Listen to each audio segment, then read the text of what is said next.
بسم اللہ الرحمن الرحیم۔ السلام علیکم، آپ دیکھ رہے ہیں الف نیوز اور میں ہوں آپ کے ساتھ ماجد علی۔ شامل کرتے ہیں پاکستان اور دنیا بھر سے breaking news headlines. Gaza میں ٹیکنوکریٹ انتظام کی حمایت کرتے ہیں، حماس نے بڑا اعلان کر دیا۔ حماس کے سینئر عہدیدار کا کہنا ہے کہ غزہ میں ٹیکنوکریٹ انتظام کی حمایت کرتے ہیں۔ حماس کے عہدیدار نے عرب خبرساں ادارے سے بات چیت کرتے ہوئے بتایا کہ غزہ پر مزید حکومت کرنے کے خواہش مند نہیں اور اگلے مرحلے میں انتظامی امور چلانے کے لیے ایک ٹیکنوکریٹ کمیٹی کے قیام پر پہلے ہی اتفاق کر چکا ہے۔ عہدیدار کا کہنا ہے کہ حماس نے ٹیکنوکریٹ کمیٹی کے لیے تجویز کردہ تمام ناموں کی منظوری دے دی ہے اور اس فہرست پر اندرونی اتفاق رائے بھی ہو چکا ہے۔ انہوں نے مزید کہا ہے کہ بات چیت میں خاطر خواہ پیش رفت کے باوجود اسرائیل زمینی سطح پر طے شدہ اقدامات کے عملی نفاذ میں رکاوٹ ڈال رہا ہے۔ حماس عہدیدار کا کہنا ہے کہ جنگ بعد تعینات کی جانے والی کسی بھی بین الاقوامی فورس کا کردار صرف اور صرف جنگ بندی کی نگرانی تک محدود ہوگا، نہ کہ غزہ کے انتظام میں حصہ لینا۔ ان کا کہنا تھا کہ اس فورس کا کام فریقین کو الگ رکھنا اور دوبارہ جھڑپوں کو روکنا ہوگا۔ حماس کے عہدیدار نے مزید بتایا کہ ثالث ممالک بھی جنگ بندی کے معاہدے کے تحت تعینات ہونے والی کسی بھی بین الاقوامی فورس کو صرف نگرانی کا کردار دینے کی حمایت کرتے ہیں۔ واضح ہے کہ امریکہ کی ثالثی میں 10 اکتوبر کو جنگ بندی کا معاہدہ نافذ العمل ہوا تھا، جس نے 7 اکتوبر 2023 کو حماس کی قیادت میں اسرائیل پر مہلک حملوں سے شروع ہونے والی 2 سالہ جنگ کو روک دیا۔ اس جنگ نے تنگ ساحلی پٹی غزہ کو تباہ کر کے راکھ بنا دیا تھا۔ خبر کے اگلے حصے میں بات کرتے ہیں۔ اسرائیلی حملے جاری، مغربی کنارے میں فلسطینی شہید۔ اسرائیلی فوج کی غزہ میں بمباری کا سلسلہ جاری، مغربی کنارے میں ایک فلسطینی کو شہید کر دیا گیا۔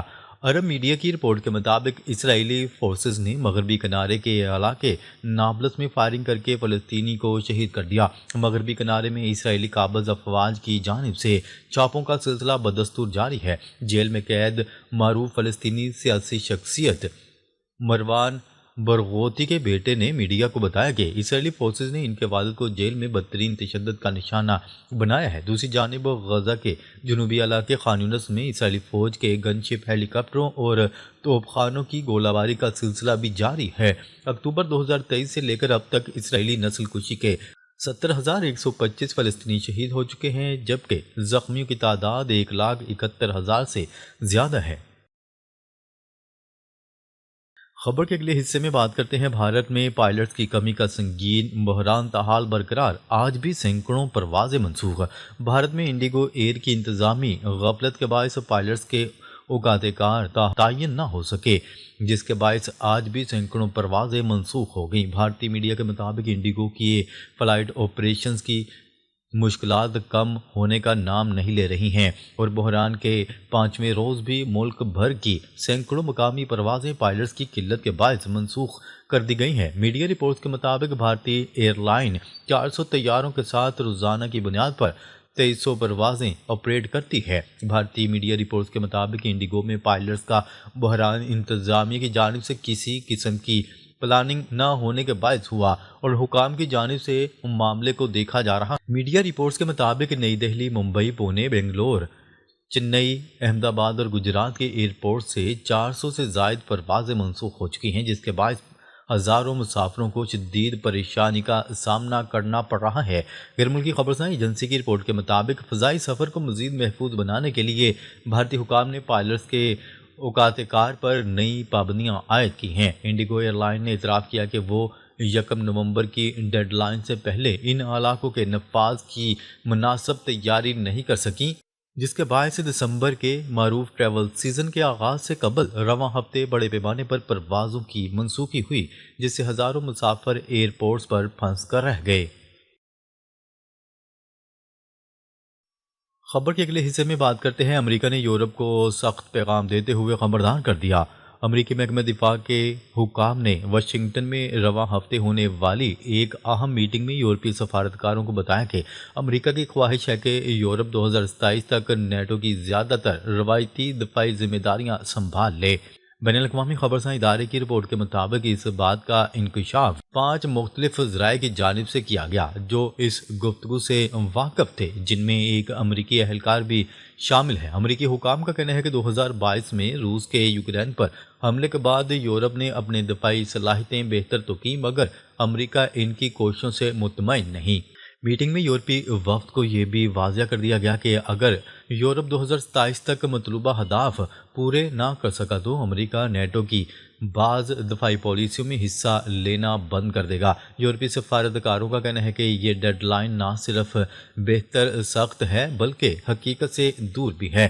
انہوں نے کہا ہے کہ یورپ چاہ کر بھی چند برسوں میں وہ صلاحیتیں حاصل نہیں کر سکتا جو امریکہ کے پاس ہیں، کیونکہ کئی ہتھیاروں کی پیداوار میں تاخیر ہے، جبکہ امریکی ہتھیاروں میں سے بعض کی ترسیل میں بھی کئی سال لگ سکتے ہیں۔ خبر کے اگلے حصے میں بات کرتے ہیں ترکی اپنے جدید جنگی ڈرونز پاکستان میں بنائے گا، بلومبرگ کا دعویٰ۔ ترکی اپنے اسٹیلتھ اور طویل پرواز کی صلاحیت کے حامل جدید ڈرونز اب پاکستان میں اسمبل کرے گا، جس سے پاکستان کو اعلیٰ درجے کی دفاعی ٹیکنالوجی تک رسائی حاصل ہوگی۔